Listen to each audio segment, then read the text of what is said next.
araw nandyan, bakit again? It's another vlog na naman tayo dyan mga chong. Yon! Okay guys, welcome sa aking channel. At ito na naman tayo. Meron na naman tayo isang i-customize na sapatos. Kaya nakita nyo na naman sa title kung ano yung i-customize natin. Magko-customize tayo ng Jordan 1 Low Triple White. Yung sapatos ko. At ito siya. Bang! Ito sa sapatos ko, nabili ko nga pala to sa Ukay-Ukay. Ang gagawin natin dito sa ating Jordan 1 Low, gagawin natin yung kulay ng Jordan 1 Low Gym Red. Ayan. So ito siya. Ayan yung gagawin natin dito sa ating vlog. Actually, kinostomize ko na isang pair na itong sapatos na to. Trinay ko na kanina para makita ko kung maganda ba yung resulta o kakapit yung nabili kong pintura. So okay naman yung nabili kong pintura. Ipapakita ko yung isang pair nito. So ito na siya. Bang! Alright. So, ito yung na-customize ko kanina. So, pinag-isipan ko muna bago ko gawin dito sa ating vlog para hindi naman tayo mapapahiya. Ito siya kanina, tapos ito yung na-customize ko na. Ayan. Kaya ako naisipan yung colorway na Gym Red kasi nirelease siya nung last year. Putok na putok pa rin yung colorway na yon. Tapos, mabilis lang siya i-custom kasi kulay puti na yung sapatos mo. Tapos, lalagyan lang siya ng kulay na pula. So tara, samahan niyo ako guys, i-customize natin itong sapatos ko na kulay puti, tapos gawin natin na Gym Red. So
nyo yung satisfying, yung pagtatanggal ng tape. At ito na yung ating sapatos. Ayan. Ito na yung customize natin sa ating vlog. Ayan. Ito na siya. So, tinanggal ko na yung mga sobrang pintura dito sa ating sapatos. So, yun, tapos na natin i-customize itong sapatos. So, lalagyan na lang natin ng lace to. So, ganito na lang. Para mabilis, guys, ganito na lang. Alright. Alright, guys, so ito na natin yung sapatos. Ito na yung customize natin. Ayan, so pogi na siya. Ayan, oh. Pang!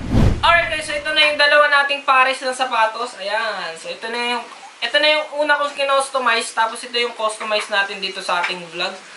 Ayan, magkaparehas. Kaya na, guys, tapos na natin yung sapatos natin. At ito na yung gym red natin. So, ipapakita ko sa inyo yung montage na itong sapatos natin. So, ano pa hinihintay natin? Tingnan na natin. Let's go, come on!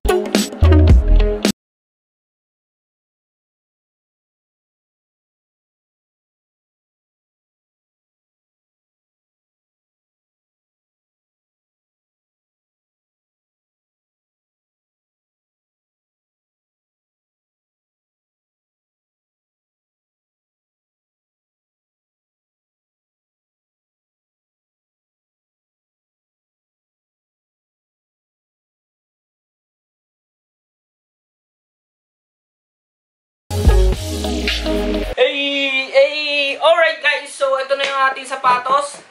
At napakita ko na sa inyo sa ating on-fit. Napakaangas yung kinostomize natin guys. Ayan, so nakikita nyo naman. Solid. So ang tawag nga pala dito sa ating ginawang customize is Gym Red. Ayan, Jordan 1 Low Gym Red.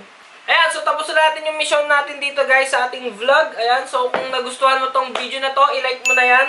At kung hindi ka pa nakasubscribe, mag-subscribe ka na. Ayan, hintayin ko yan. Ayan, nakasubscribe ka na ba?